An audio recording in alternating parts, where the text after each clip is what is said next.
It's time for Mac Geek Gab, and listener Yufasa comes to us with our quick tip of the week saying, I just found out that if I hover over a corner or edge of a window and see the little arrows, the ones that would let you drag or, to resize the window, get to that point and then double click, it will expand the window to the edge of the screen depending on where you click. So if you click on the top edge, it goes to the top, right edge goes to the right. The top right edge goes to the top right. More quick tips like this, plus your questions answered today on Mac Geek Gab 981 for Monday, May 15th. Wait a minute, 5:15. Out of my brain on the 5/15, 2023.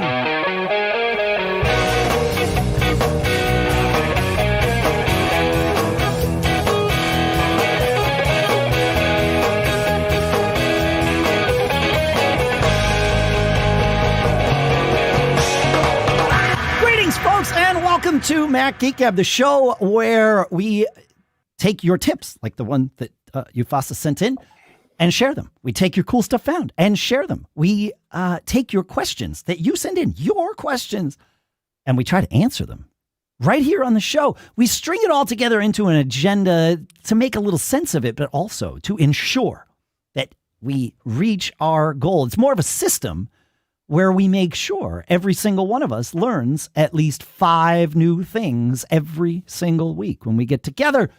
Sponsors for this episode include private internet access. We're at piavpn.com/mgg. You can save 82% off your VPN service plus 4 free months. BBEdit is our second sponsor for this episode. My favorite text editor. It's open right now on my computer because it's always open on my computer. We'll talk more in depth about both of those things a little bit later here in the show.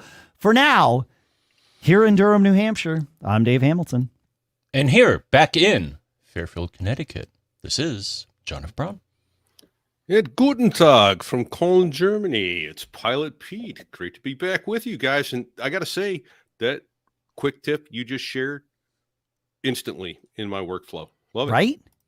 Right. Fun. Yeah. I need my fingers to learn that because I want to be able to do it all the time. I tried it a couple times and now I'm doing it. I found myself just doing it yesterday naturally. Yeah. Yeah. It's great. That's great. All right. John, you got a quick tip from listener Jim, I think? Yes, we do. So, Jim says, in your most recent episode, you talked about smart folders for Apple Music. That got me to thinking of something I've been doing in Photos that might be helpful to others who, like me, insist on having albums for all of their major trips and events. Yeah, I got to keep up with that, man. Same. Going through old photos is sometimes painful because it's like, which one do I get rid of? Yeah. And if you don't get rid of it, then you're going to consume all space, which is what computers do. So anyways, I create a smart folder for each year to identify all of the photos that are not in an album. The folder parameters are that the photo is not in an album and that it falls within a year-specific 1 January through 31 December date range, one for each year in my photos library collection. I then periodically review that smart folder and move the photos that should be in an album to the appropriate place. That makes sure that I always have all the photos I want in a specific album in the right place. That's probably an obvious thing. No, not really. But it sure saves me a lot of trouble. Huh. Yeah. Okay. Like this solves that problem that you just articulated, John, where it's like, I got to go through things by showing that smart album and having the key of it not being in any other album is effectively, I mean, it's an unfiled photos album, right? I love this. That's actually pretty cool. I hadn't thought of doing that. Most Same. of mine are, our photos, generally speaking, are in chronological order. Okay, yeah. At least that's the way my photo album is set up. Yes, so same. I do have some that are weirdly, 15 years out of sync. It's like, no, wait a minute. There's no, my son was 17 at the time. There's no way that, here it is 10 years later showing in when he was 5. Right. Okay, 12 years later. Do the math. But Yeah. So, but that's pretty cool. I'm going to play with that a little bit. Yeah, I like this idea. This is good. Yeah, yeah, knowing the other thing that you mentioned, knowing which ones to delete, I find that my iPad is the right device for me to triage photos. And I have it on my calendar to do it once a month for the previous month, because that way it's not too overwhelming. But my iPad, because the screen it's bigger than my phone, so I can actually see some detail there, like I could on my laptop, or certainly on my, desktop or whatever. But being able to touch the pictures and like moving around, like that user experience on a larger screen than a phone, but still with the touch interface, is really the right way, because I can just swipe back and forth really easily and see, okay, I took 4 pictures here. Yeah, 2 of them are crap. 2 of them are great. All right, delete, good to go. But then once I'm done with that, going through and like filing them, this is the great tip. I wish there were, and I know Apple's got ways, and my guess is with more and more, AI or machine learning or whatever we want to call it, like it will get better at saying, okay, here's the 16 photos that are basically the same thing. Pick, let me help you pick the ones that you should keep, and we'll jettison the rest. Like, get rid of the blurry ones. That kind of thing. Mm-hmm. I don't know. I'm curious how you folks do this, because I think like clearly all 3 of us, like this resonated with all 3 of us instantly. So I think this is, we always say we put things in the show that hit the 20% rule, that by that I mean it's relevant to at least 20% of you folks listening, right? I think this one probably hits the 90% rule, or at least the 70% rule. Absolutely. So I'm curious how you folks do this. Feedback at MacGeekGab.com. Let us know. Post in Discord at MacGeekGab.com/Discord. I'm certain he just said feedback at MacGeekGab.com. No. He said feedback at MacGeekGab.com. Okay. Interesting. Okay. Interesting. Now just put keyword managing on the iOS devices so we can do that with photos. But that's asking for too much, That's I'm sure. just nitpicking, isn't it? Yeah, I know it. Yeah. I know it. I love me some keywords. That Yeah. helps. Yeah. It helps. Yeah, for sure. All right. You got a quick tip from Martin, Pete? Oh, I'm coming. Okay. I We've moved our workflow from There we go. Evernote to Notes. If you hear some hiccups here, that's why. I'm not happy about Notes though, because there's no obvious, easy way to export Notes. I can export as a PDF, but that's not what I would want. If I want to move to a different Notes app, I want to be able to export in like ENEX format. So I need to see if there's clearly there could be an Apple script that someone's written to do that. I just got to find it. Just briefly, Porthos John mentioned something, and now I don't see it in Discord. I'll have to go back to it. He mentioned in the Notes app that he likes, so we'll have to look back at that in a second. But so I found it. I'm sorry, I just was behind the Obsidian. He says. No, I got wait. We're gonna have this conversation. There's no way that I'm moving to some obscure note-taking app. I thought a lot about this. And I actually had a conversation with one of you, a listener, called me this week. We had this conversation. If I am going to store, just like with mail, but mail's a little different because mail's now all IMAP. So you could use some obscure mail client and not risk losing access to your stuff. You just have to move to a different client, right? What he said when he initially said is, hey, this stores it in Markdown.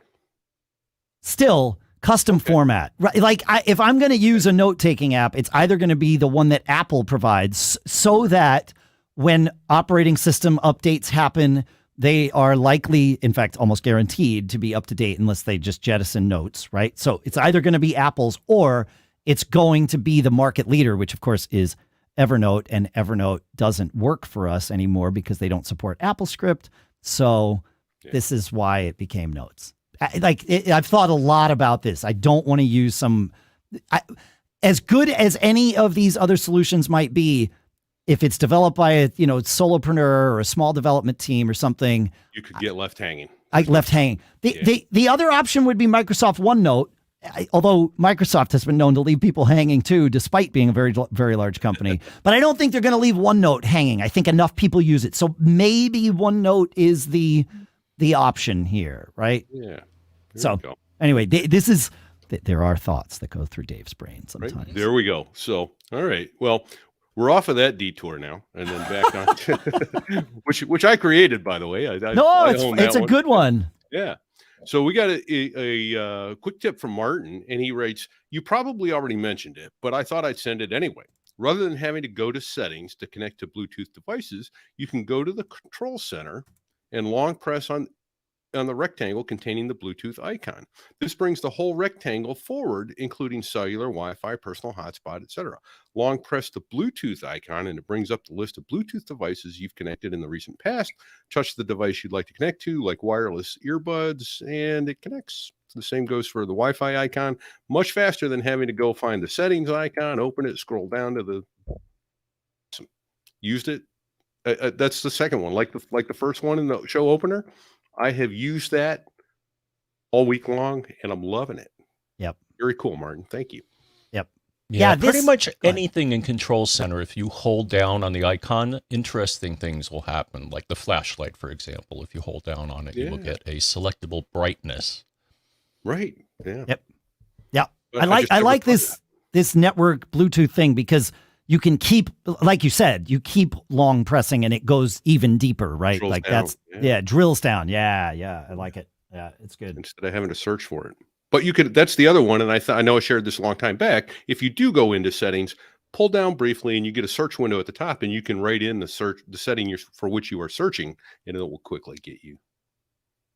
Rather than having to scroll down, 50 apps looking for something. Yeah. Fair. Yeah. Sorry, I had my brain doesn't seem to want to stop this morning. We were talking about notes. No. And one problem that we noticed this morning was that if one is not very aware of what the focus is in notes, if you could be in a scenario where you think you're deleting a note, but instead you're actually deleting the notebook. And both of them have confirmation dialogues that look very similar, and that's dangerous.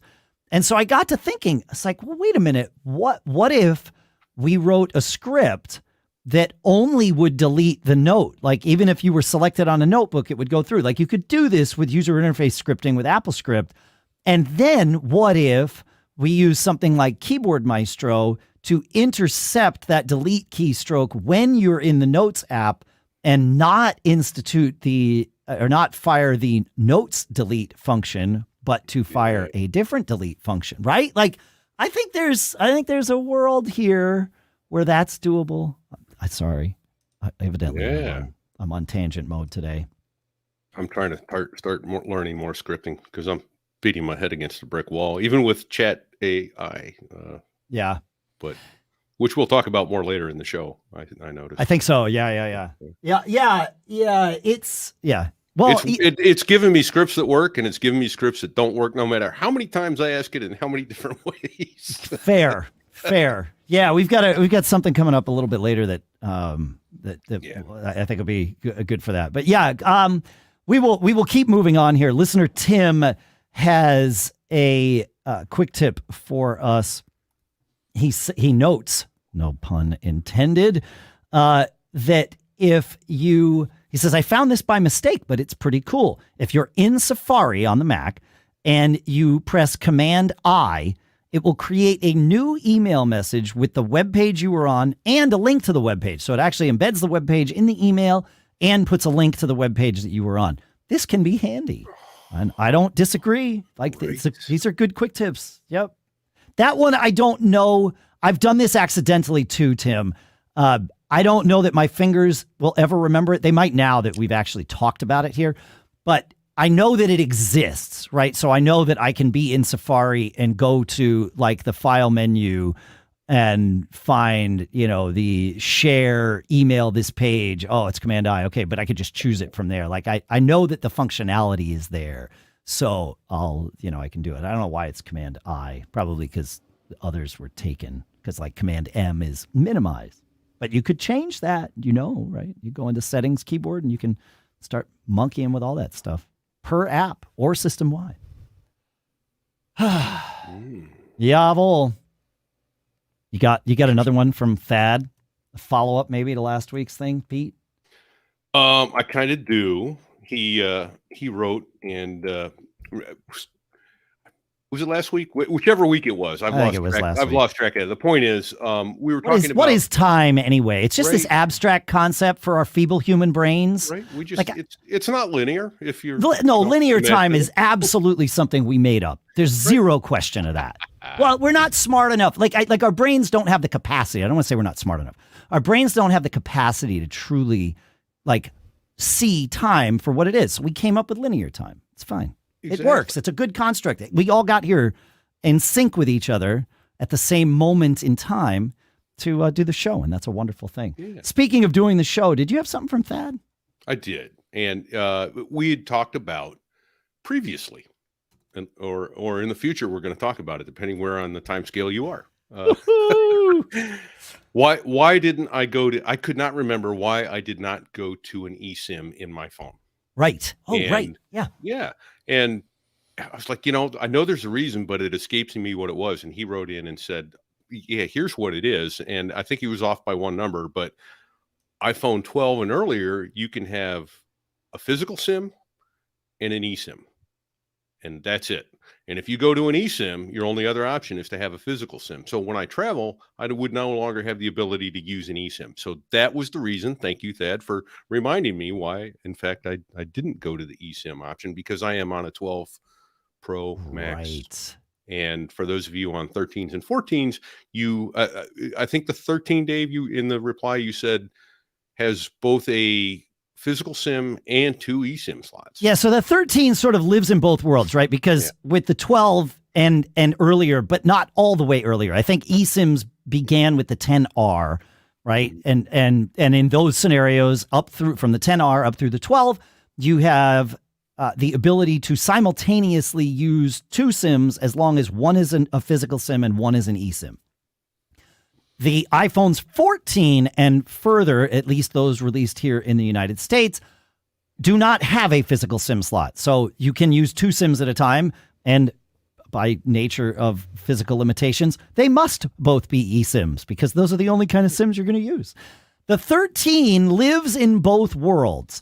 The 13 has a physical SIM slot. You can use the physical SIM slot with 1 eSIM, or you can use no physical SIM slot and 2 active eSIMs. And I insert the word active there because I think you can have, and it really depends, and no one really seems to have a specific answer on this, but I think you can have up to about 10 eSIMs loaded on your phone at any given point in time. Only 2 can be active, though. 2 SIMs total can be active. So with the 13, it could be 2 eSIMs or a physical and a regular eSIM, and then, moving forward with the 14th. So yeah, we took a very simple thing and overcomplicated the heck out of it, but you're welcome. Yeah, right. When I first got my 12 mini, I called Verizon and I'm like, hey, can you make this an eSIM instead of a physical SIM? Well, first, when I got the phone, I put in a 5G SIM, and then it's like, or I put it had my old SIM, and it's like, no, you got to get a 5G SIM, go to the Verizon store. But then after that, a couple of years later, I got curious, and I'm like, I wonder if they have their act together, and called them up, got to a certain support person, and they're like, what's your IEMI or something like that, and it's on an eSIM. I don't know, just because. I still have the old SIM if I want to go back to it. But no, generally speaking, once a SIM is retired in a carrier's system, it is like there is no world where it can be reactivated. So my guess is that SIM is and should be trash. Yeah. Okay. Yeah. That's every carrier that I've ever been with has explained that to me. They're like, oh no, once we deactivate it in our system, it's never coming back online. But they could make me a new one that has my same number if I wanted. Oh, correct. To, right? Oh, okay. Absolutely. Yes. Yeah. It's not like you're losing your number or anything. No, it's just that physical SIM is. And then what I did was run the T-Mobile test drive. Yep. The problem is you got to manually switch between your different lines, which is what I did until the trial ran out. So only if you want to. Like the iPhone, especially now, is pretty good at having 2 active SIMs. Like when I'm in, you get to decide what SIM is used for what purpose. So when I'm traveling, elsewhere, that isn't the United States or somewhere that I need to use another SIM, I'll put an eSIM in, but I'll tell it only use the eSIM for data. For phone calls and SMS, still use my main SIM, right? And not my travel SIM. But you can control it per contact too. I could say, when I call John, because he's in the United States, use my US SIM. But when I call my daughter, because she's in Italy, use my European SIM that I'm here for, right? Like you can do all that. It's fair, and you can even tell it switch automatically. Choose for data, choose the SIM that is workable and doesn't force me to roam in whatever environment I'm in. Doesn't really help if like your case, you've got two SIMs that are both built for the US, but you just set it, and then when you deactivate that SIM, it'll say, "Do you want me to go back to the other one?" It's like, yeah. So and the other cool thing about that is that at least what I did when I switched over to Mint Mobile, I put an eSIM in my phone and I tried it for a week to see, do I have the connectivity I want? In other words, I don't want to get this service if where I live it's going to be crud. And so I did that, and that was nice. So people realize if you're thinking of switching to somebody else, try an eSIM in your phone. Yeah. And make sure you're getting the service you want. Once you realize you've got it'll give you the service. Then you can use my reference link. It's true. That's fair. Go to we actually I'll round robin. I'll include you in the round robin of that. If you go. Mint Mobile used to be a sponsor for years, but it's been a number of years since they have. Obviously, Pete and I still use it because it's the least expensive thing. But they do often have like a referral deal where the person who referred you gets something, but so do you, right? And so I have a link set up called macgeekgab.com/Mint Mobile, and I think that's right. I'm making sure it is.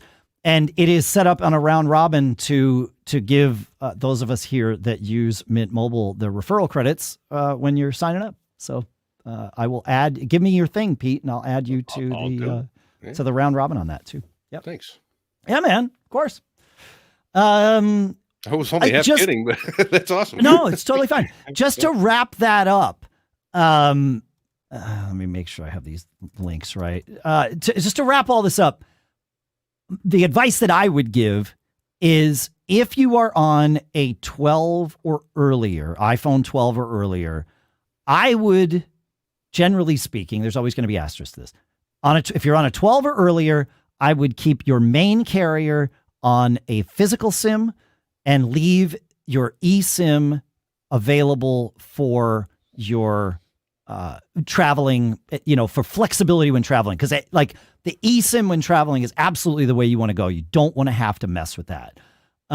However, if you have a 13 or later, I would absolutely move everything to eSIM, because that way you don't have to deal with physical SIMs that are getting out of date or going bad or any of those issues. You just get to completely walk away from that. Obviously, if you have 14 or later, you don't have a choice in this matter. But 12 or earlier, keep your main service on the eSIM or on the physical SIM so that you have the eSIM as an option when you travel. And then 13 or later, just go eSIM all the way and you're good to go. I'm waiting for the 15 to upgrade. iPhone 15. It's coming soon. There you go. 5 short months. 5, yeah, I think that's maybe even less, maybe 4 short months. Yeah. That'd be good. Yeah. What's next, John? Larry gives us a warning here. Mark Zuckerberg warns not to screenshot your Facebook chats. And why is that? What he's really saying is that they're constantly making improvements to the Facebook Messenger app. Sure. Well, one of the enhancements is going to be if you identify a message as disappearing, which I think other platforms can do as well. If somebody takes a screenshot, you will be notified. Oh, sure. That's actually been in Facebook. That's been in Facebook Messenger for years. You can do private chats that are disappearing, like Snapchats or whatever. And okay. And so like Snapchat, they're going to tell people that you screenshotted their message. Yep. Okay. That makes sense. Yeah, that's fine. Sure. So it's good to know. Yeah. And actually, Larry makes an interesting speculation. What if I take a picture of my iPhone screen with my iPad? Well, So that's the analog attack. Yeah, that's the workaround. They're not going to know you're taking a physical picture, or at least I hope not. Yeah, that would be interesting. No, they wouldn't. Yeah, apps can subscribe to an API that essentially fires, an event to them when Right, a screenshot is Mhm. taken when the app's in front. So I've seen it a lot in like beta apps that I'm using. If I'm testing something for someone, if you take a screenshot, it says, "Oh, do you want to submit this screenshot as a bug report?" And it's like, "Oh, what a handy little thing!" Like, yes, I do, and off you go. So, yeah. Anyway, interesting stuff. Yeah. Yeah. But yes, good to know that they're doing that. My guess is it would tell you that that the other person is now knowing that, but which I think Snapchat does, but maybe Snapchat doesn't. Snapchat does. Well, it tells the other person, but if you and I are on Snapchat and I screenshot something you sent me, does it tell me that it just told you that? Or does it only, you know what I mean? I forget because I know like it's something that I know happens. So I forget if it actually tells me. Yeah, I don't remember because I don't think it does because I do remember my daughter was sending me some stuff and I remember screenshotting it. She goes, "Why are you screenshotting that?" I told her, "I'm doing this and you're in trouble now." And but I'm like, "Well, I wanted that information, so thank you, and that'll allow me to save it." She's like, Right. "Oh, okay, right. but I don't remember it telling me that, so I think Yeah, maybe not, huh? Yeah. Interesting. All right. Well, one last little quick tip ish. We started talking about it earlier in the quick tips section here, so I'll happily share it. Patrick says he refers us to a recent episode of the Accidental Tech podcast where they were talking about current day AI and basically saying that these chatbots are a tool that can scrub a gigantic data set, a large language model, and organize that in a way that we can understand very well. And it seems like it's talking to us or communicating well with us in our language of choice, but that the engine can't actually think for itself. And that's a good way to think about it. I've had two friends share things about along these lines recently with AI chatbots, which again, I'm very bullish on. We use them constantly here to produce the show and get stuff out. And it's really helping do a lot of the grunt work, if you will. A good friend of mine, Chuck Schotten, friend of the show as well, described these AI chatbots as Dunning-Kruger implemented in software. Dunning-Kruger implying that it is an entity that speaks confidently without knowing whether or not it is correct, right? So it doesn't have enough knowledge to vet what it's telling you. So it could be strong and right. It could also be strong and wrong. Here it is, Dave. What's that? Show title. Strong and wrong? Often wrong, but never in doubt. Often wrong, but never in doubt. Yeah, right. Yes, exactly. Yeah. Strong and wrong. Yeah. Which, is a thing. Another friend, actually, David Sparks, right? From all that he does for Mac Power Users and Mac Sparky and all that stuff, described these AI chatbots as a fantastic intern, right? And so I think they're both correct. Like these are good ways to think about it. And if we combine those two and sort of go all old school on it, I would describe these AI chatbots as fantastic temp workers, right? Because every day someone new shows up at your office that has some skills that you can leverage, but you have to give them all the instructions of what to do. And then you have to vet their work to make sure that it is what you wanted them to create and that it is accurate, right? So for example, I use these chatbots I use ChatGPT to take the agenda, and I'll do it after we finish this episode. I know what we talked about because we have the agenda items. I feed that into ChatGPT and I tell it, please make me a blog post based on this. And it does. Instantly I have a 7-paragraph blog post. I then read that and I tweak the things that it got incorrect. It might say on this one, for example, it might say, Patrick asked the nerd, your favorite geeks or whatever, to describe the current state of AI chatbots. Well, that's not what happened. Patrick no, it definitely will, because you just said that. Well, right. But no, it's not getting the transcript. No, it's literally the transcript. Yeah, literally, I'm just giving it the agenda. So I'm not giving it very much to begin with. And therefore, it doesn't know if Patrick asked or Patrick shared, right? And so I do, or at least I will when we finish the show, and I can go quickly and clean that stuff up. But the fact that it wrote 7 paragraphs for me, way easier to edit than to write from scratch, as evidenced by almost 18 years of never writing these things from scratch. So, bingo. Bingo. Right. Yeah. Bingo. All right. Look, when we go online, whoever manages the network or whoever owns the network can see what we're doing. That means your ISP knows literally everything you do online. It's true, right? It's kind of like handing your laptop to a stranger and opening up your browsing history. And this is why having a VPN is essential. And I want to tell you about one of the best VPNs out there, and easily one of the most affordable ones I've seen. And the one that I use, as we've talked about here on the show, PIA. PIA stands for Private Internet Access. And they take privacy seriously. Not only does PIA hide your IP address, it encrypts your entire connection. And PIA is also the world's transparent VPN. They never record or store user data, and their no logs policy has even been verified in court. I use PIA. We went through this last year. We checked them all out, and PIA is the one that I use primarily. We were just talking about this on a recent episode. Listen, right now, go to piavpn.com/MGG to get a whopping 83% off your VPN service, plus 4 free months with a 2-year plan. It comes out to just over $2 a month, and there's a 30-day money-back guarantee.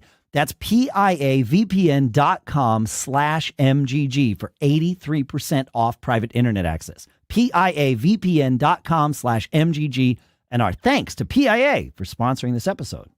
One of my favorite apps, it's installed on all of my computers, is BBEdit. In fact, it's running right now because it's part of my Start the Day script.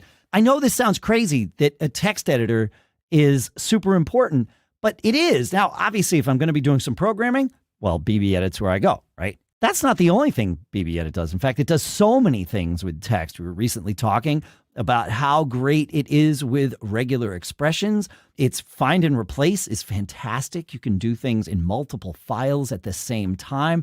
I use BBEdit. I was just using it yesterday to compare 2 documents. There was a change to the software that builds our RSS feed for this podcast, and I needed to make sure that the software changed things properly with an update. And so I pulled down a copy of our old RSS feed, and I pulled down a copy of the new one, before and after the change. And then I pulled them into BBEdit and had it show me, not just line by line, but character by character, where the changes were. It makes it so easy. All this and more. You got to go check it out. Go to barebones.com. You get a 30-day free trial. That 30-day trial gives you all the features. And then after 30 days, some of the features go away, but some of them actually stick around. But you're probably going to want to support Barebones, unlock it, and get all the features. So check it out, barebones.com. And our thanks to BBEdit for sponsoring this episode.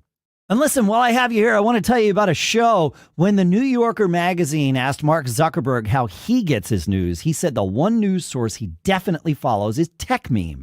For 4 years now, the Techmeme Ride Home podcast has been Silicon Valley's favorite tech news source. The podcast has become so successful, in fact, that it launched a venture fund where the listeners to the show are the limited partners in the fund.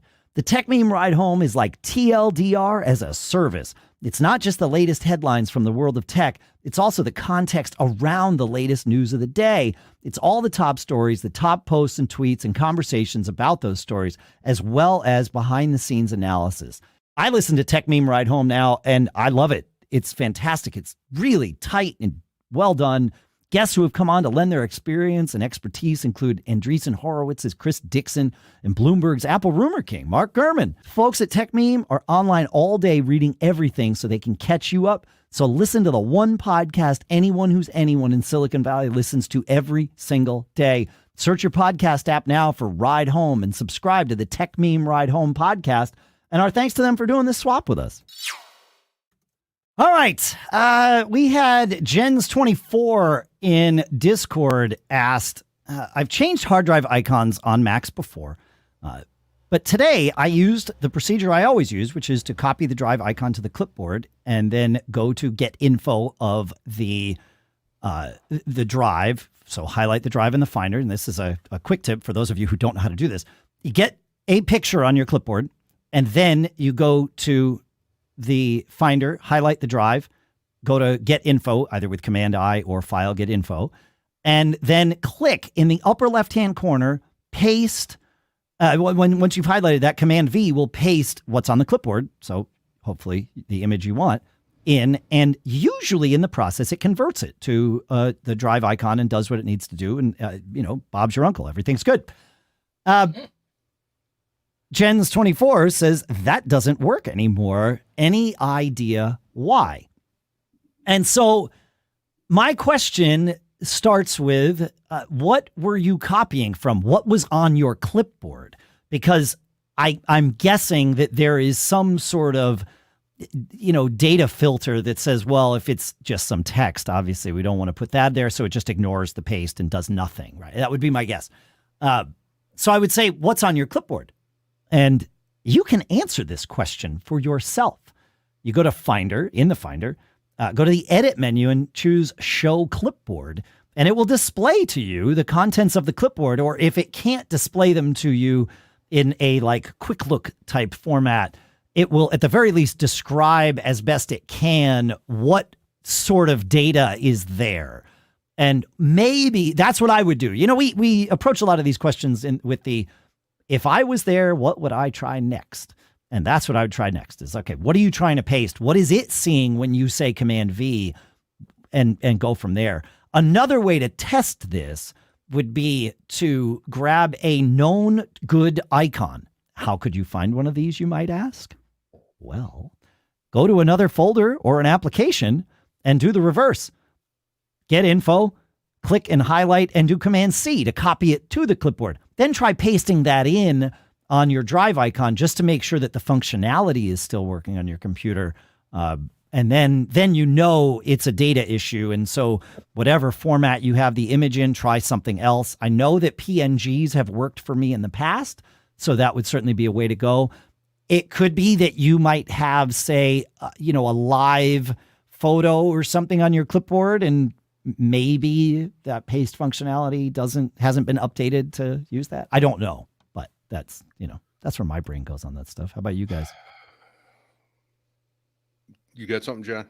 I do. I like the clipboard tip, and I just looked at it. So, for example, I have in the lower left-hand corner, it says text, because that's on there right now. So that's neat. But does it show you the actual text? It should. Oh yeah, it does. Okay, great. Yeah. Okay. But no, I think you're right. If you try to paste a movie, it's like, I don't know what that is. I don't know how you want me to convert that to an icon file, right? Yeah. I mean, my guess would be, just take the first frame, but maybe that's not a good guess. I'll have to try it. Yeah. Yeah, exactly. We don't know. Yep. How about you, Pete? Well, so my multitasking, I may have missed something here. And the question is, because as you started talking about it, I went, I didn't think so, but okay. So as people may know, I name my various drives after military aircraft. It just helps me keep, so my main hard drive, as one might guess, is Harrier. Well, what are the odds? So is that always the name of your main drive, regardless of computer? Yes. Interesting. Yes. Okay. So when I buy a new laptop, I'll call it Harrier. But Cobra was one of my Drobos. I've had Phantom, Intruder, all the different military jets and helicopters and that sort of thing. But yes, no, say I like this because I name mine after Miles Davis songs, but Miles Davis is no longer with us and therefore no longer writing songs. And so there is a finite list of options for me. And I decided years ago that I would never name two drives the same. And so I'm moving on to a different paradigm. Oh, interesting. So your main laptop drive changes names every time you change. Correct. Okay. And if the drive in my laptop or my desktop were to die, Yeah. and I were to replace it, the new drive would have its name. Like, Okay. I don't know. It's just me. Like, I mean, Okay. I'm not saying that my system is probably far more complex than it needs to be, because I like yours. I can't migrate to yours, obviously, because I can't, like, there's no way that would work for my brain to have two drives with the same name. But I love that it works for your brain because it makes your life easier than mine. Well, you could if your main laptop is always your main Yes. laptop, and when No, you I get get rid that. of one, and Yeah. yeah. Anyway, so and so here's where I'm not sure if I missed something or not. I hope I didn't, but what I did, as you might guess, I do have a couple of pictures of Harriers on my on my laptop, and so I went and I did a quick view. And then I did a quick screenshot of it. Then I went to my main drive, which I hadn't done this before on this particular machine. I went to the drive, I highlighted it, I hit Command-I, and then in the little icon up there, I clicked it with the mouse or the trackpad, and I hit Command-V, and it changed. So did I hear in the question, you can't change it anymore? Oh, you can. Whoever it was. That's what I missed then. Okay. Yeah. Jen's 24 was just saying they can't change it. And we're asking why. And so you absolutely can. Yeah. Okay. Now, if the drive is mounted read only, then you can't change it, right? If you don't have administrator rights to the drive. For instance, if you're running which is a good security thing to do, right? Have two accounts. One's an admin account, and run your life from a non-admin account, so that forces you to put in your password to make admin changes. But you would think it would ask, if you want to do this, you need an admin password or not. Yeah, right. Yeah, I don't know. We'll find out. I got nothing else. We got nothing else. That's right. John, you want to take us to Joe? Yes, Joe, thank you. Joe says, I took my first long 3-week trip to Europe since the early days of the pandemic, and after hearing Dave's recommendation of esimdb.com, bought a 10 gig eSIM for the trip. Using the app from the eSIM provider, I was surprised at the quick rate of data usage. At home, I rarely go above 4 or 5 gigs per month. After checking in Settings Cellular, I realized that the culprit was photos. In the US, most of the photos I take are at home or nearby, and I don't take that many. But as a tourist, I take a ton of photos, and I like to take raw photos. Before I decided to check, I used almost 5 gigs of data sending my pics to the cloud. As you can imagine, I turned off cellular data for photos and for Overcast, another heavy data user. And then I sent him a follow-up. So yeah, Settings Cellular shows you the data consumption. Right. Now, the thing is, there's something on the bottom of that screen that will show the amount of data used per period. Right. Now, you may ask yourself, how long is a period? And I found an article that addresses this, and the answer is it depends. You can either do it manually, and I found it, at least on my phone, the last time I did it was 2020. Okay. So probably reset it. Sure. But they claim that certain carriers will reset that statistic as well. I think they have the ability, but they may not do it. Interesting. It is different per SIM. Like your data consumption, like in Joe's case, because he said he had his two SIMs. It will show you your currently selected data SIM, but it does keep track on a per SIM basis, so you know what you're using on each of those SIMs. So for him, putting a new travel SIM in the current period was probably days or maybe a week, right? Because he had just added this SIM to the phone. However, Photos was still taking up all this data. So it was actually Photos using this, not just looking at the, grand sum total of 3 years worth of data or something misleading him. And this brings up a piece of advice that I'll share that I certainly follow, but have never thought to share on the show. And that's when I do this for all of my SIMs, including the one that I have in there currently as my standard SIM. But I make a point when I go and add a new data SIM for travel or whatever, I go in to settings, cellular data option, and I go into data mode and I set low data mode, because that way it would keep many apps from doing this. Photos is certainly one of them. It will not send, you do your photos syncing in the background over your mobile data. It would wait until you were on Wi-Fi to do that. Overcast should respect that choice. In the past, there was a bug where it did not, but I think it's back to respecting that choice now, which is good. And Overcast also has some granular settings in the app where you can tell it what to do on cellular versus not cellular, we'll call it. But yeah, and I wish there was a way to tell my phone to do this by default, to use low data mode when I put a new SIM in or something. Like, that would be handy. But there's not, and you don't even get a warning like, hey, you put a new SIM in, would you like to enable low data mode on it? You don't get that option. So it's just something we all have to remember to do manually every time you add a new eSIM. And as someone commented, with bandwidth nowadays, you can go through an entire month's data in about 2 minutes. So, yeah, especially if you're doing speed tests, man. Yeah. Yeah. Speed tests on 5G will chew data. Yep. So, yeah, just bear that in mind. That's yeah. So with Joe, it was less about the period, the definition of a period. It was truly that Photos was just chewing up his data because it was on his new travel SIM. But unfortunately, that's kind of how it goes. Thankfully, and I know Joe's from the United States. We here in the United States have one of, if not the most expensive per gigabyte data rates in general.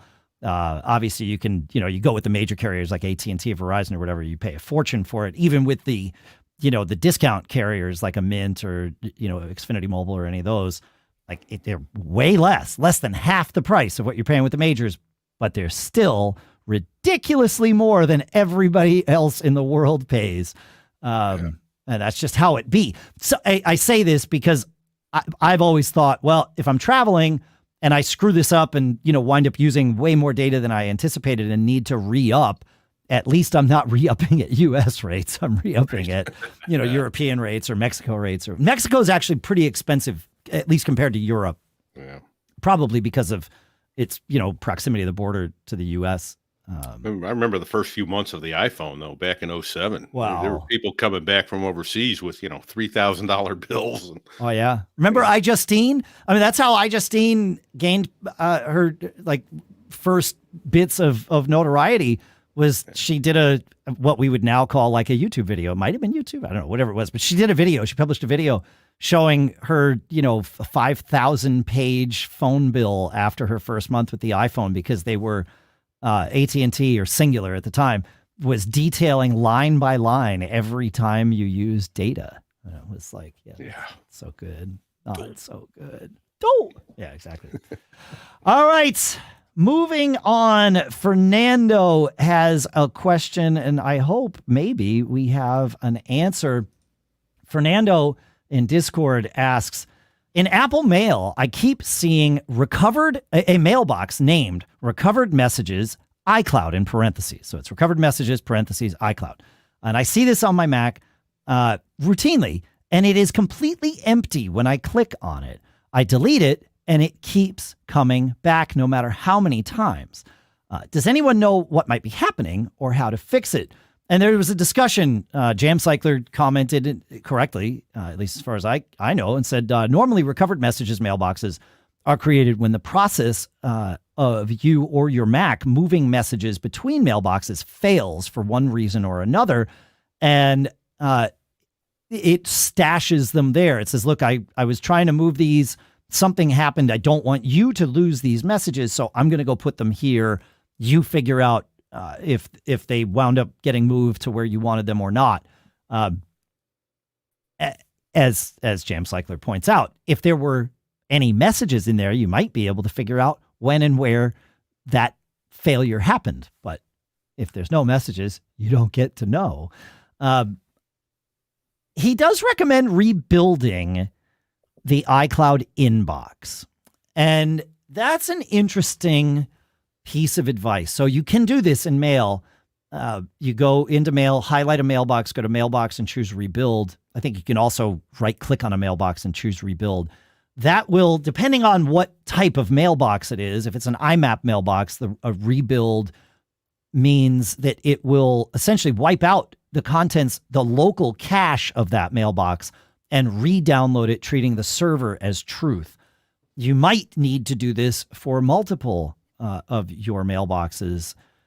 And I would also do it for, if I see a recovered messages mailbox and it's empty, I would rebuild that too, because that would reload it from the disk. There might be an issue with your mail index that is causing it to not see things, and you can delete your mail index too. OnyX does this fairly well. If you don't want to have to go into the Finder, you can do it in the Finder too. You quit mail and then go delete all into the mail. Like you go to Home, Library, Mail, and I think it's like V10 now because that's the version we're up to. And then in there, it might be one folder deep. I'm doing this from memory. There are envelope index files that store mail's index. You can delete those and then relaunch mail and it will rebuild them. But the good news is, and the reason I don't remember it, is that you don't have to. OnyX does this, and you can choose to have OnyX just tell those files to rebuild or to delete them and force mail to recreate them. In most scenarios, I would choose to recreate, because if there's damage to the database, then there's no reason to mess with that. So, but yeah, it seems like there's something missing out there. I don't know what that is. I don't know. You guys have any thoughts on this? Seems like nothing. No. Nothing. All right. Hey, Dave. Yes, can hey, Pete. we jump ahead in time or go back in time? Actually, go back in time. So Sure. Porthos John, it came up with, on the last topic we were discussing. Yeah. You can create a shortcut to set low data and create an automation on that. Oh, Brilliant. I didn't realize that was a scriptable option. Yeah. Because not everything is. Right. Create a shortcut to set low data mode. Oh, yeah. Yeah. And put it in automation. And put it in automations and have it automate, once a day. Yeah. At 4 a.m. every day, set low data mode. Geolocate when I'm not home. Oh, yeah. All kinds of different options. Yes. Oh, that's brilliant. Yeah, brilliant, Porthos John. Thank you for that. Oh, I love that. This is why I love doing the show live. This is great. It sometimes gets distracting, right, and sometimes it means the agenda has to flow and, it has to flow circularly. But that's okay. It's fine. We learn things. I love learning things, especially Just like think that. Timelines is not being linear. You'll be fine. You're totally fine. No problem whatsoever.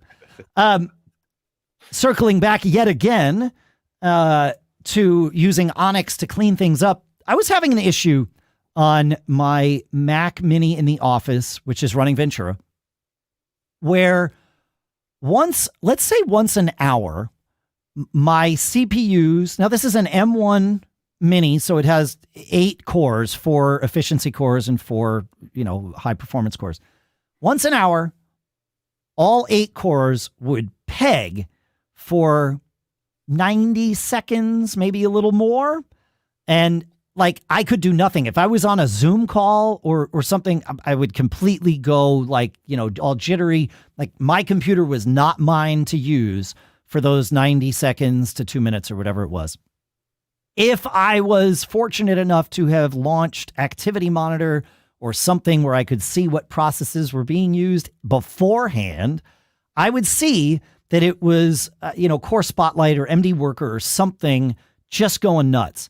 And this seemed like a lot. And what I also would notice was right before this happened, I would see BusyCal, if it was visible, even if it was in the background, kind of flash and refresh. And so it was clearly something about Spotlight, maybe related to the calendar. I couldn't quite figure it out. And I mentioned to John Gotow, the author of, the proprietor of St. Clair Software, so the author of Default Folder, but also the author of App Tamer. We were emailing about something else, and I said, yeah, it's ridiculous that I'm using App Tamer on my M1. I shouldn't have to, but I have to keep Core Spotlight D or whatever it is under control, because otherwise I lose my computer for 2 minutes an hour, and I don't get to pick what those 2 minutes are. And like any of us would do, he starts throwing out ideas and solutions. And one of the things he suggested, which I had already done, but not the way he suggested it, was he said, have you rebuilt your Spotlight index? I'm like, well, of course I have. But it didn't help this problem. But I rebuilt it using OnyX. So I don't actually know what command it ran. It did do the whole thing where it, after I chose to rebuild it, it then re-indexed things. Like I saw the re-indexing happen. So something happened. But it did not solve this problem. And John said, because he's a helpful dude and a smart guy, he shared the 3 command line commands that he would issue to fix this, using the mdutil command, turning off indexing on all volumes, erasing indexing on all volumes, and then re-indexing on all volumes, and re-enabling indexing on all volumes. And so, of course, being at my wit's end on this, I'm willing to try anything. I was like, yeah, I'll do that. So I did that. And the problem, I don't want to say the problem is completely gone, but it is 99% gone in that I still see it once an hour do something, but the spike lasts for maybe a second, not 90 to 100 of these seconds. So livable. The other thing John said suggested was rebuilding the index on my Time Machine volume. And that could explain the once an hour thing and all of that, right? But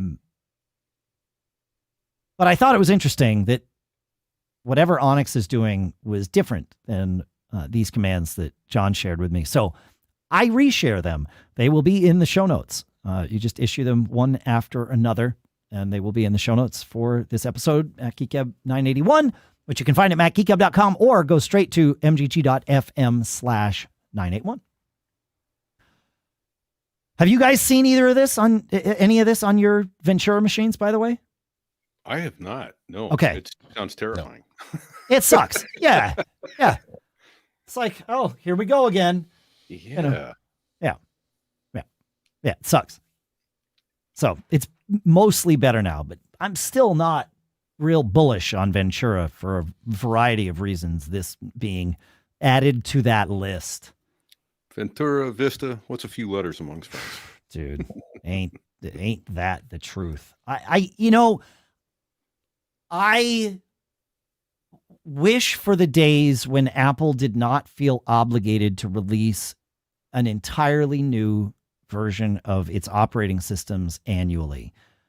And it's funny because Apple bailed out of Macworld Expo because they didn't like one of the things. I mean, there were a variety of reasons that gave them the flexibility to do this, the internet being one where they didn't have to go and meet their customers face-to-face anymore. You go to their website and learn about the products.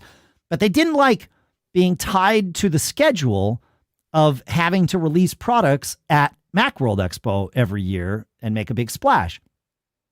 But all that happened was they shifted that from January to June, because now they got to release new operating systems, 4 of them or something, maybe 5, every single June. And then developers get to spend the summer working on it. It's like, could we have one, like this year? Yeah, right. I really don't have to release, No, in fact, what security patches? Just like stability patches, just that. Don't worry about the new features, just stability. Release a new operating system every couple of years, every 3 years, but this every year thing. And look at the new bells and whistles we added. Well, yeah, you broke the stuff that actually matters to us. I don't know. The nice thing is that you can specify security updates only. And I think I have that on a couple of my machines. Well, for auto updates. Mm-hmm. For auto, yes. Correct. Yeah, but if Apple keeps updating the operating system, there are apps and things that, like all these features that they do add. Now my devices are out of sync. There have been times, it's not current, but there have been times where you couldn't sync calendars between the old version of, last year's Mac OS and this year's iOS. Well, if I buy a new iPhone, I'm forced to use the new software. Or if I buy a new Mac, I'm forced to use, I can't roll a new Mac back, right? You got to use the current thing. But like having to keep I understand having to keep everything up to date and in sync. I just wish the updates were a little more thoughtful instead of just based on a calendar year and Apple feeling like they have to do this. And maybe they do have to do this to remain competitive. Like, I don't know. But macOS doesn't need to be updated every year to remain competitive. iOS might need to be, or at least having features added. You know, like there's different competition markets here. But macOS, dude, Monterey is great. Monterey is great. My biggest gripe with Ventura is somebody felt the need to change the UI majorly, like settings and all that. I'm like, the settings where's, UI. Where's the thing that I used to know where to go to fix or They did that though to more coincide with iOS, so it was the same terminology across, right? Yeah, I mean that's they moved settings from they ported settings from iOS to the Mac, right? This wasn't new; it was just significantly different. But yes, it's different for sure. Yeah. But, Monterey's great. I don't know. Yeah, good luck getting it on a new M2. Oh, you can't. You won't. That's the thing. Like if Apple doesn't fix the aggregate device issue that Ventura has, I cannot use anything newer than Monterey for the podcast without either changing the entirety of my workflow. And I don't even know what that would look like in order to do the show live. Like, I think I have to use aggregate devices, but maybe not. Maybe there's a way that I could engineer things and not do that. Or I have to keep buying Macs. Like if I want to upgrade from Intel in the studio to Apple Silicon, the M1 series is the latest I can go. None of the M2 chips run on machines that will run anything earlier than Ventura. Right. And so I would need like an M1 Mini, or I think the Mac Studio, because that's the M1 family, like the M1 Pro and the M1 Max, that will run Monterey. So, okay. But it's like, that's it. The list of computers that I can run Monterey on is now fixed. There is not a. Well, now you have to go buy a studio, Dave. I might. I've actually thought about it just to buy myself time. Because eventually Apple will change core audio again and break something different, but fix this, you know what I mean? And so it's like, okay, great, I can jump, but Ventura ain't it. And I'm not convinced that whatever they release, this year will be it. So, but maybe, who knows? Right. Anyway, John, speaking of hardware and Apple and all that, you want to take us to Tom?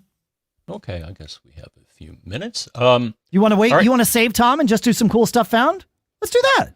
Let's save Tom, because that's probably a longer conversation.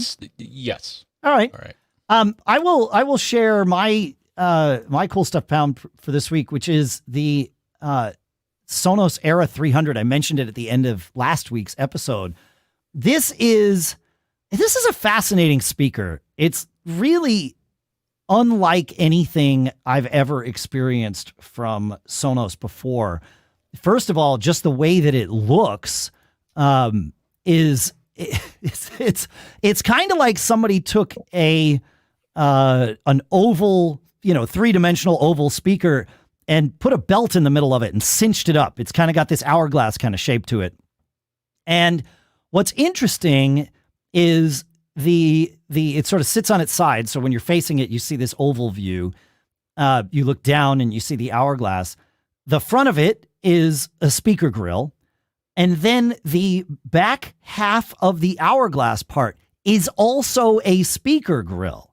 And this thing's got a ton of different speakers inside it, because as a single speaker, it is built to do like multi-channel sound. It will play Dolby Atmos music.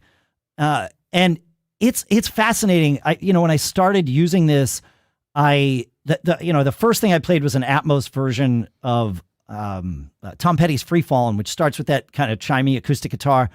And it sounded like that was coming from behind the speaker. It was like, oh, wait, this is really interesting. And then when the band kicked in, that was in front of the speaker. And this thing's tiny. It sounds way bigger than it is.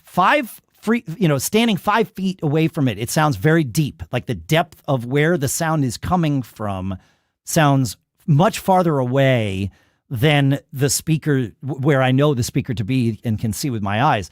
10 feet away from it, it sounds like there are two speakers 10 feet apart, right? The way that it sort of sends sound out to the side, and you can set the height of it. Out of the box, the low end of this speaker wasn't huge. It was kind of tame and almost lacking a little. But Sonos has this thing called TruePlay, where you tune the speaker to your room. With the Era, that with the initial version of TruePlay, which is what exists on most of their speakers, you use your iPhone and walk around the room like waving your phone up and down like it's some kind of divine. Look like a crazy person. Yeah. Yeah, you're right. Like I'm looking for water, or whatever, with my phone up and down for 60 seconds. It's a fascinating exercise, but it's and during that time, the speaker's like sending all sorts of sounds out, right? And your phone's picking them up, and it knows that it's moving around because your iPhone has a gyroscope in it. And so it tunes the speaker to your room, and that works great. It's amazing. You can do that with the Era 300, but you can also let the speaker tune itself to the room. So I thought, well, let me just do that, because it, like the HomePod, it has microphones in it for Sonos Voice and the A-Lady and all that stuff.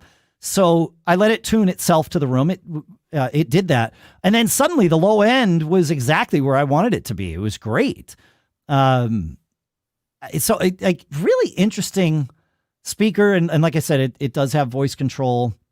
It can be used as your rear speakers if you have like a Sonos Arc or something for in your living room. But by itself, it is not a speaker that can be used easily with your TV. You could probably route things around and force it to be, but it's certainly not meant to be used that way.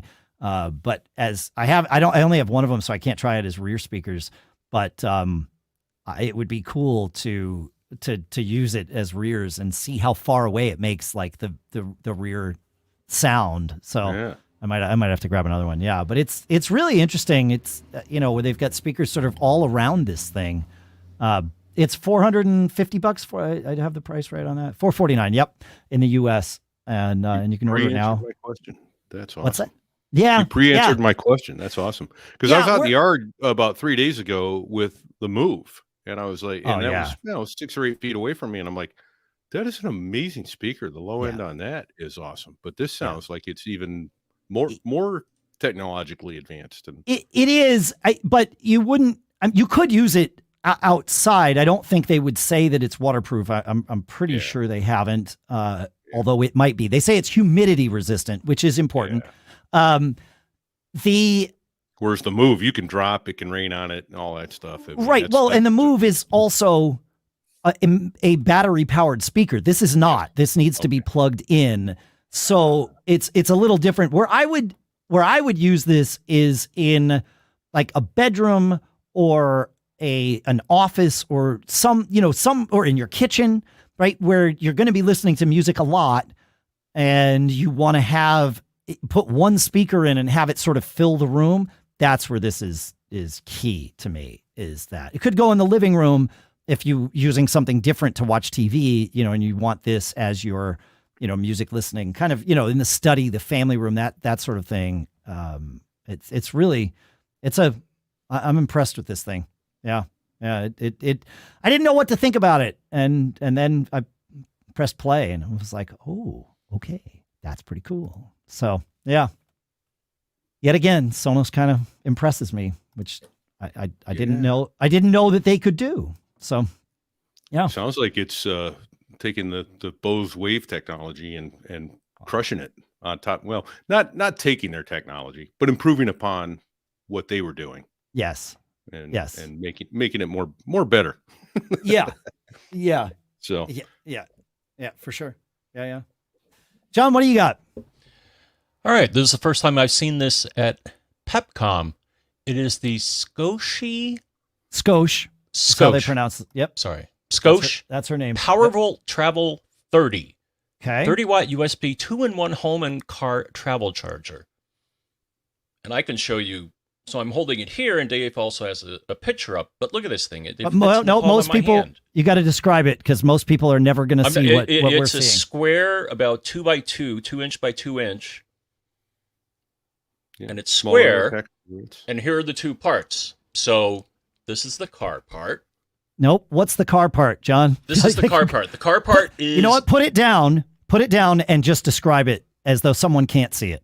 I'll it's put a a socket picture of it up. that plugs into your car energy or cigarette lighter. Great. And the other one is a 2-prong that plugs in your wall outlet. Oh, amazing. And And what it is is 100 through 240 volts. So it is truly a travel charger. So if you can get the adapter from the flat blade to whatever the country you're in uses, it's a true travel charger. And what is it? What kind of power does it output? 30 watts.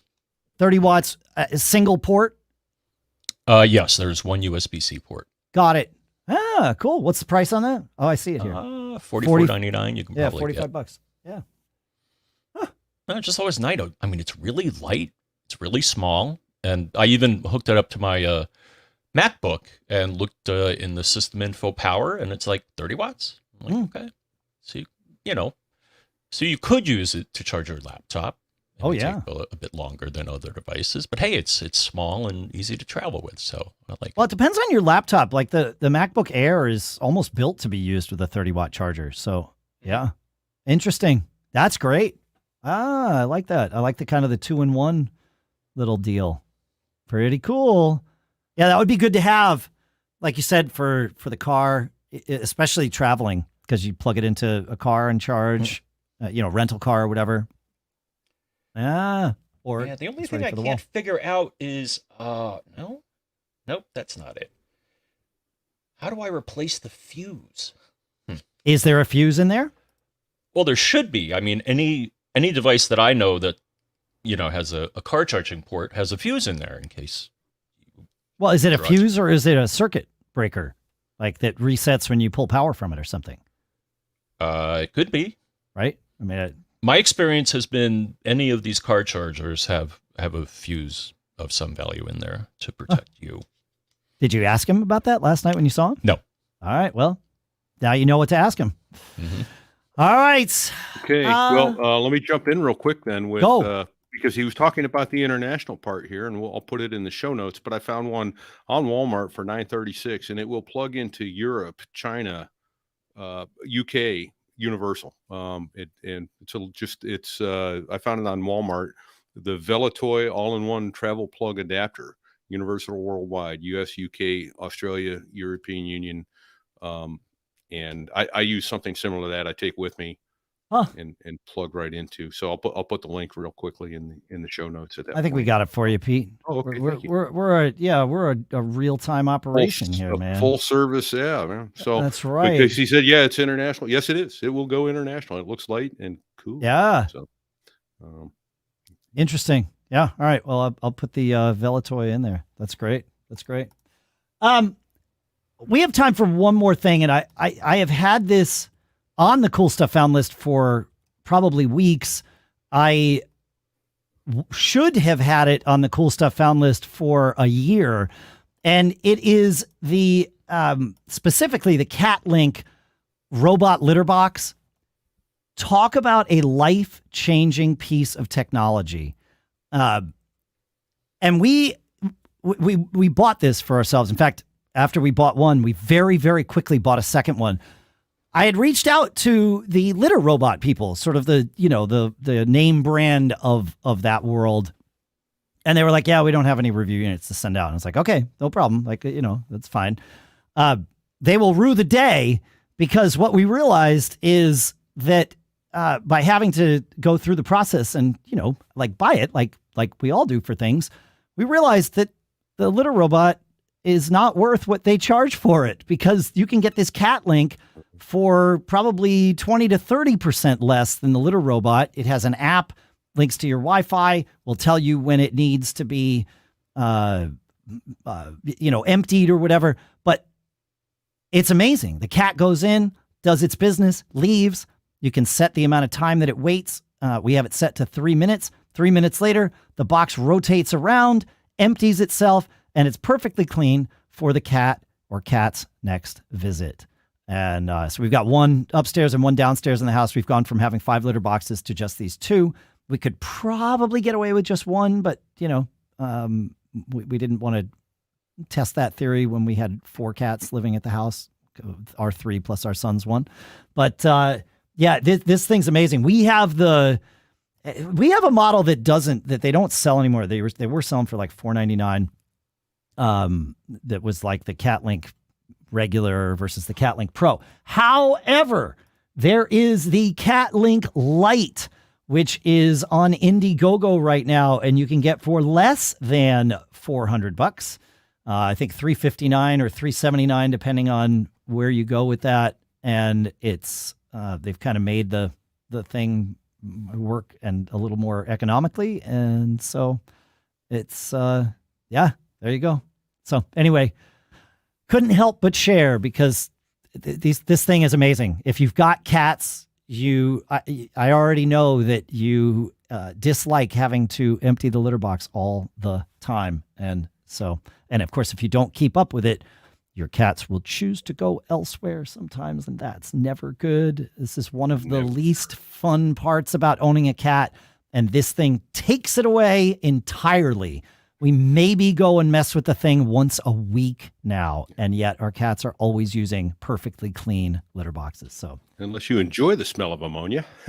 Right. Yeah, exactly. Yeah, there's no more smell. Like it's we had our son's cat, for whatever reason, he does not feel the need. He was never taught to bury before he leaves the box. And so that was fun.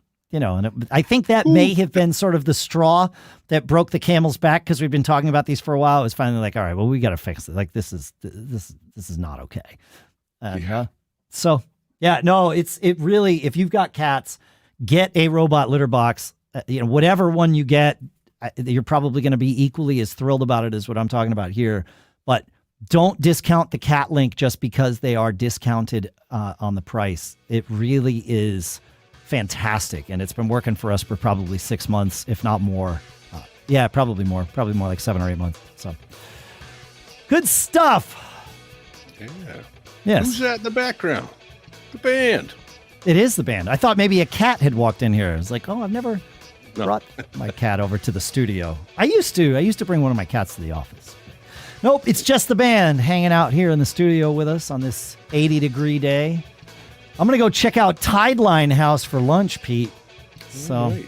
that's the new food truck pod thing that opened here in Durham. So really stoked about that. Yeah. Yep.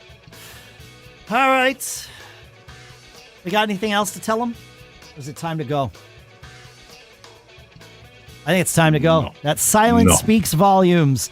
Thanks for hanging out with us, folks. Yep. Thanks to CashFly for providing all the bandwidth to get the show from us to you. Go check out our podcasts, the ones we do when we're not doing this show. I do 2. I do Business Brain for entrepreneurs, Gig Gab for musicians. Pete does So There I Was for aviation enthusiasts. Go check it out. Go check out our merch at macgeekgab.com/merch, and there's more coming. You can get one if you have been watching the video, like Pete's t-shirt. And if you haven't, go to macgeekgab.com/merch. You can see. It's right there. Maybe we get a picture of Pete, put it up as the model. I like it. Make sure to check out our sponsors, which are always at macgeekgab.com/sponsors. Of course, you can go to barebones.com to learn about BBEdit and download your free trial. You can go to piavpn.com/mgg and sign up for, it's a fantastic VPN. I'm still happy with it a year plus later or whatever it is. Thanks for hanging out, folks.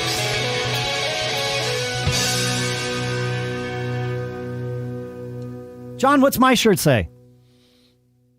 If it flies, it spies. All right, good. What's Pete's shirt say? Don't get caught.